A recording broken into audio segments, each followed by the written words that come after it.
So I picked up a couple of these Marvel True Believers that sell for only $1. They're reprints of popular Marvel comics of the past. And this one is Agent Venom. It was all right. Just to give you kind of a brief rundown, what it is it's Flash Thompson of Spider-Man fame, the bully at high school. I'm sure all of you are familiar. In this renditioning of him, he was a double amputee, lost his legs in the Iraq War, or maybe it was, it could have been Afghanistan. Either one, doesn't matter. Not to minimize real soldiers who have lost their limbs. I support the Wounded Warrior Project. But for the sake of this comic book, he is in a wheelchair, no legs, but he has been given a second chance at life to become, Agent Venom, essentially. And the military has figured out how to harness the symbiote and is using it in combat, but Flash cannot be joined with the symbiote for more than 48 hours or it will take over and they will not be able to separate it from his body. And we all know that old chestnut. So basically, all hell's going down in Eastern Europe, and Tony Stark is working with the UN, which is a shame because the UN is an awful, awful, terrible group of human beings. And we can go into that more maybe in a live stream or something. Needless to say, they give validity to the most wretched dictators on earth. They believe every nation should have an equal voice. I do not believe that Kim Jong-un and crooks, despots, dictators, people who enslave other people in concentration camps should have an equal voice to wonderful nations like the United States, the United Kingdom, Japan. But the UN certainly does, and they're a vile, vile group of people. So you've got all these war machines, if you will, Iron Man technology, and it's there to save the people, but it's not doing a very good job, as you can obviously see. And Jack-o'-lantern shows up, which is pretty dumb. This is a totally awesome piece of art right here, but ultimately this is not the most threatening character for Venom to be taking on, in my humble opinion. And wasn't this Pumpkin Lord or Pumpkin King in the Ultraverse, Malibu Comics? I don't recall. But anyways, he's a fun character, but it doesn't strike fear into my heart in this particular situation, And who he's working for, we don't know. He is having this conversation, this dialogue with whoever is in charge of what he's doing. They're hunting down this scientist who learned how to harness Antarctic vibranium, which is the strongest metal on Earth. It can melt through any other metal. I don't know about adamantium. I'm not positive there. And all of a sudden, here's Flash Thompson in his Venom combat suit, if you will. And he shows up and is trying to get the doctor who is in control, who knows how to harness the Antarctic vibranium, and because we got to save him before his technology is turned to evil, right? And he picks up this grenade and he's saving this woman and a baby, of course, and the doctor is in this giant vibranium tank. There's the scientist now. I don't know if he's a doctor, scientist, whatever. Frickin' Jack throws this sticky ghost figure that wraps around him and rolls him up, which is weird. It's just a weird thing to be happening in a war-torn nation. And it kind of makes it hard to take this whole thing seriously. Well, ultimately, our boy Flash is going to save the day, but he's losing control of his emotions.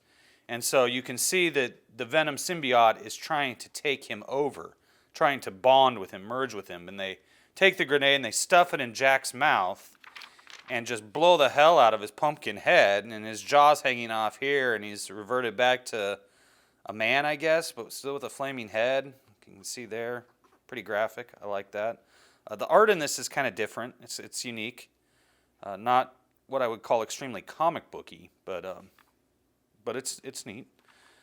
It just feels a little stilted. And then this actually kind of gets really interesting because now he saves the day, of course, and he gets back to the secret science facility, and they remove the symbiote from him with however they're doing it, suck it up, and he's left just, a double amputee in a wheelchair again.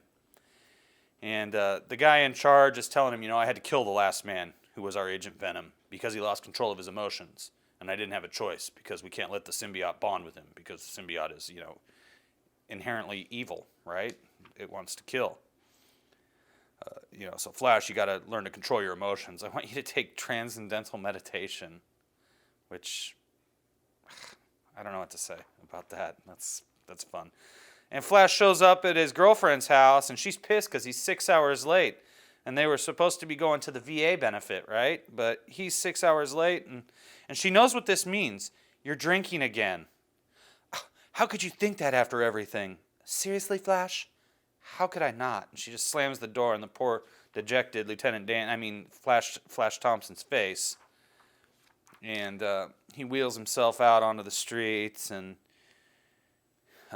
my dad used to beat me up. This is too much for me for a comic book. My name is Eugene Flash Thompson. I'm an alcoholic. Old man was a drinker too. Gave me a concussion with a Mickey's Big Mouth on my 11th birthday. Mickey's Big Mouth? Wow, I guess you could hold that and hit a kid in the head with it, which would be really, really rude. The sins of malt liquor. He used to say, where God wants you, he'll make a way. So, of course, the raging alcoholic who beats up his child is also, of course, a Christian in godless Marvel world. Wheelchair ramp to a pint? Nope, it's frozen over. He can't get up into the bar to have that drink, even though he says he's not drinking. He immediately wants a drink. Where God wants you, he'll make a way. So, Alcoholics Anonymous meeting tonight at the church, but, there's no ramp to get in there. I bet the old bastard think those stairs are pretty damn funny. Bad temper is its own scourge. Few things are more bitter than to feel bitter. A man's venom poisons himself more than his victims. So, Agent Venom, is just getting started here. I am kind of interested. It's an interesting concept. The art's okay. I can live with the art. It's very detailed, and I appreciate that. It doesn't feel like something for a comic book, but maybe this is more oriented towards adults. It seems like it is. I don't know how I feel about his drinking problem. I find it interesting that he's an amputee. That is definitely an interesting concept to have in this comic book. But really, not enough happened in this. I mean, there was a lot of fighting and a lot of action, but it was with a wonky character, and they don't set up the real villain behind whatever's going on with the vibranium. And that left me a little disappointed. But for only $1, I really can't complain.